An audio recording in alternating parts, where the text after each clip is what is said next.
السلام عليكم يا أصدقائي. النهاردة هنتكلم عن موضوع مهم جدا بيأثر على حياتنا كلنا: المقارنة.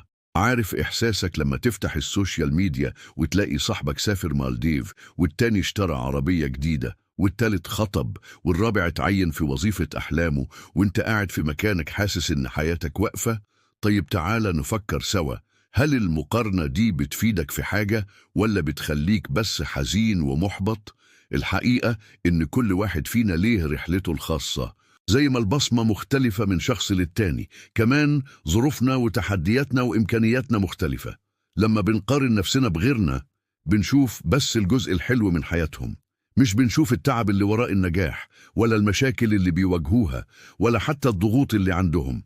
تخيل معايا إن حياتنا زي السباق، كل واحد في حارة مختلفة بيجري بسرعته في وقته.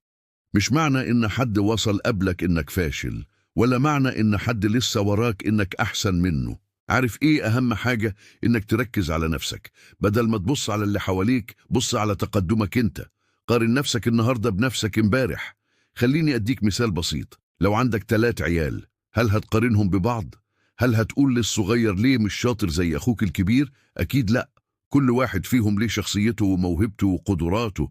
نفس الحكاية في حياتنا. ركز على موهبتك انت، على نقط قوتك انت، على أحلامك انت. حط لنفسك أهداف واقعية وابدأ خطوة خطوة. عارف كمان، الناس اللي بتشوفهم ناجحين دلوقتي كان عندهم نفس إحساسك ده، بس الفرق إنهم ركزوا على تطوير نفسهم بدل ما يضيعوا وقتهم في المقارنة. خليني أقول لك حاجة مهمة: النجاح مش سباق، النجاح رحلة، وكل واحد رحلته مختلفة. في ناس بتوصل بدري وناس بتوصل متأخر. المهم إنك ماشي في الطريق الصح. فكر في الأمر كده: لو كل الناس كانت شبه بعض هتبقى الدنيا مملة إزاي؟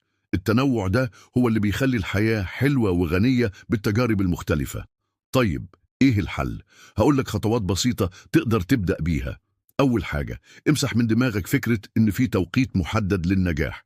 كل واحد وله وقته. تاني حاجة، ركز على تحسين نفسك. اعمل قايمة بالمهارات اللي عايز تتعلمها والأهداف اللي عايز توصلها. تالت حاجة، احتفل بإنجازاتك مهما كانت صغيرة. كل خطوة للأمام هي نجاح. رابع حاجة، حط حدود لوقت السوشيال ميديا. مش كل اللي بتشوفه حقيقي، وكتير من الناس بتنشر الجانب المشرق بس من حياتها. خامس حاجة، اعمل جدول زمني لأهدافك وركز على التقدم بتاعك انت. افتكر دايما إن ربنا خلق كل واحد فينا مميز بطريقته. زي ما الوردة جميلة والياسمين جميل، كل واحد بجماله الخاص. وقبل ما نختم، عايز أقولك حاجة مهمة: أنت مش محتاج تثبت حاجة لحد. عيش حياتك بالطريقة اللي تناسبك في الوقت اللي يناسبك. لو حاسس إن الموضوع صعب عليك قوي، مفيش مشكلة تطلب مساعدة.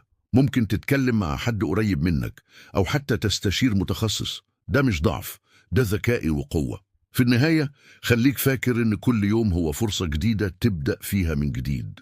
ركز على نفسك وعلى تطورك الشخصي، وسيب الباقي على ربنا.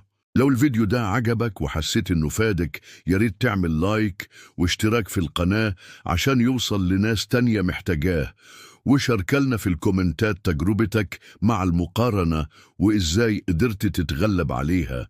شكرا إنكم سمعتوني، وأشوفكم في الفيديو الجاي إن شاء الله. سلام.